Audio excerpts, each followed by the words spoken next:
જય શ્રી કૃષ્ણ મિત્રો, આપ સૌ મિત્રોનું મારી ચેનલમાં હાર્દિક સ્વાગત છે. મિત્રો, પવિત્ર પુરુષોત્તમ માસ ચાલી રહ્યો છે.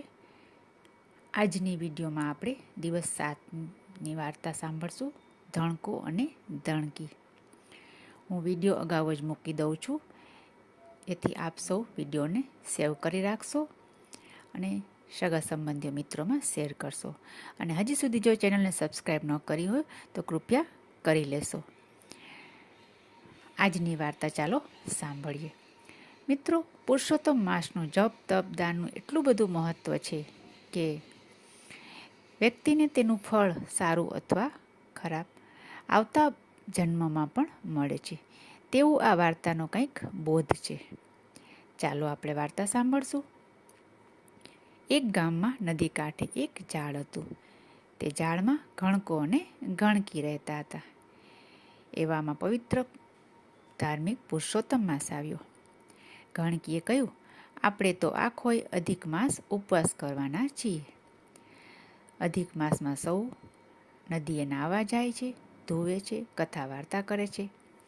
આપણે જો કરીએ તો આપણા ઉપર પણ ભગવાન રાજી થાય અને નવા જન્મમાં સારો અવતાર મળે. ગણકો બોલ્યો, તારે ઉપવાસ કરવા હોય તો કર, આપણે તો લાકડા કોરીશું અને ફૂલડા ચોળીશું. આવી રીતે બંને પુરુષોત્તમ માસ પૂરો કર્યો. આવી રીતે જીવન જીવતા જીવતા બંને જણા એક દિવસ મૃત્યુ પામ્યા. હવે આવતા જન્મમાં ગણકી, જેને પુરુષોત્તમ માસ ખરાબ હૃદયથી વ્રત તપ કર્યું હતું, તેનો જન્મ રાજાને ત્યાં રાજકુમારી તરીકે થયો. અને જે ગણકો પુરુષોત્તમ માસમાં ખાઈ પીને મજા કરી હતી, તેનો જન્મ રાજાની બકરીને પેટે બકરો થઈને અવતાર થયો.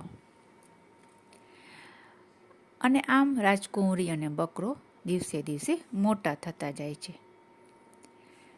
હવે બન્યું એવું કે પૂર્વજન્મના સંસ્કારના બળે રાજકુંવરીને બકરા ઉપર ખૂબ જ હેત આવતું હતું. તેને બકરો ખૂબ જ વાલો લાગતો હતો. તે આખો દિવસ બકરાને રમાડે અને આનંદ કિલ્લોલ કરે. થોડો સમય વીત્યો તો રાજકુંવરીનું લગ્ન એક રાજકુમાર સાથે કરવામાં આવ્યું. હવે રાજકુમારીને વિદાય કરવાનો સમય થયો. રાજાએ તો રાજકુમારીને પહેરાવણીમાં હાથી, ઘોડા, હીરા, માણેક, મોતી, હીરના ચીર વગેરે આપ્યા. આટલું બધું આપવા છતાં રાજકુમારી તો ઉદાસ જ રહી. રાજાએ તેની ઉદાસીનું કારણ પૂછ્યું, દીકરી, તું ઉદાસ કેમ છે? તારે જે જોઈએ તે માંગ.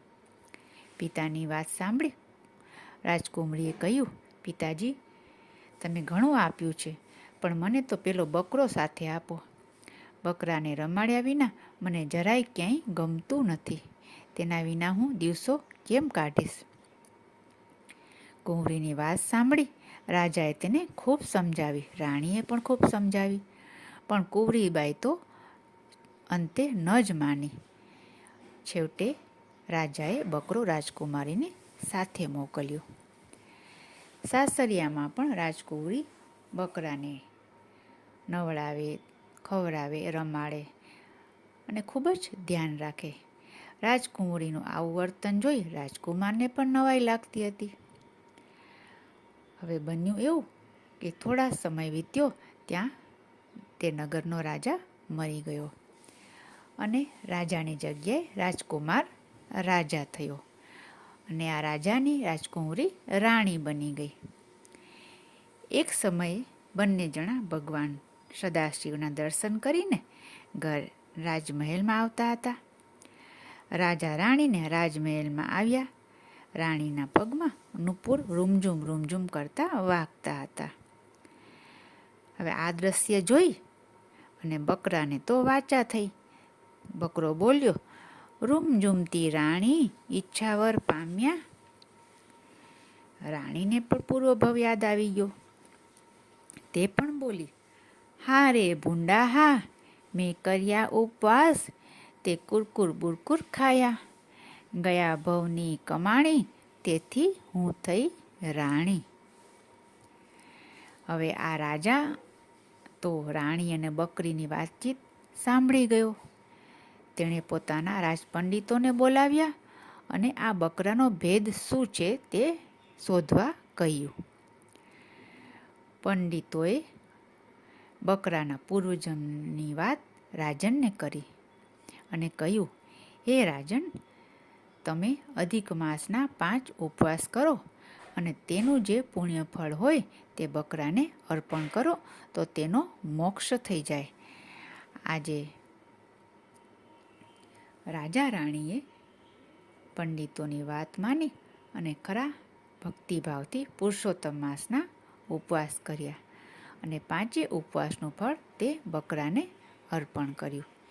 જેવું ઉપવાસનું ફળ બકરાને અર્પણ કર્યું ત્યાં તો બકરાનો દેહ છૂટી ગયો અને તેમાંથી એક દિવ્ય પુરુષ પ્રગટ થયો.